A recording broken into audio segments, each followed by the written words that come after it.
நண்பர்களே நேத்தே சொல்லியிருந்தோம் ஷின்போன் பெயின் அப்படின்ட்டு. அதனால இன்னைக்கு ரன்னிங்க்கு வடை போட்டாச்சு. காலையிலே 6 மணி போல ஜிம் போயிட்டோம். ஷின்போன் பெயின் சொல்லியிருந்தல, அதனால எனக்கு தெரிஞ்ச ஒரு 4-5 ஸ்ட்ரெச்சஸ் பண்ணியிருந்தேன்.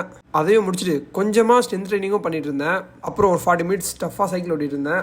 இன்னைக்குன்னு பார்த்து எங்க ஜிம் பக்கத்தில் இருக்க ஸ்விம்மிங் ஃபுல் க்ளோஸ் போல, அதனால ஸ்விம்மிங்க்கும் வடை போட வேண்டியதாகிடுச்சு நண்பர்களே.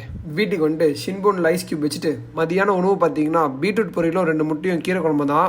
ஊரை விட்டு நானும் சத்தியம் இன்னைக்கு ஸ்பைடர்மேன் படத்துக்கு தான் வந்திருந்தோம். நாங்கள் 2 பேரும் பார்த்தீங்கன்னா மார்வல் ஃபேன்ஸ். நீங்க யாராச்சும் மார்வல் ஃபேன்ஸ் மறக்காம கமெண்ட்ல ரெட் ஆட்டை போட்டு விடுங்க. அப்புறம் வீட்டுக்கு ஒரு 6 மணி போல வந்துட்டு எனக்கு நீச்சல் சொல்லித்தர ஆள் இல்லை. ஸோ நானே தான் வீடியோஸ் பார்த்து கத்துட்டு இருக்கேன். அது மட்டும் இல்லாம இந்த மாசத்துக்குள்ள எப்படின்னா கடலை நீச்சல் அடிக்கணும்னு ஒரு முடிவா இருக்கேன். அதனால எனக்கு தெரிஞ்ச கடல் நண்பர்களுக்கெல்லாம் சொல்லி வச்சிருக்கேன். இந்த காணொலி பார்க்குறவங்க யாருக்காச்சும் மேரத்தான் ஈவெண்ட், சைக்கிளிங் ஈவெண்ட் நடக்கிற மாதிரி ஏதாச்சும் ஸ்விம்மிங் ஈவெண்ட் நடந்தா மறக்காம அண்ணனுக்கு ஒரு தகவல் கொடுங்க.